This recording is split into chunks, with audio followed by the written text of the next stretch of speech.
पुण्याची गणना कोण करे?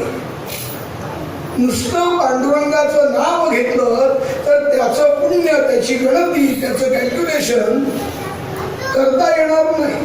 अगणित पुण्याचा साठा तयार होतो नुसत्या नामानं. मला सांगा, समुद्रामध्ये जड पाषाण जर नामस्मरणानं तरतात, नामानं तरतात, जड पाषाण, मग संसारात हे दगड तरणार नाही का?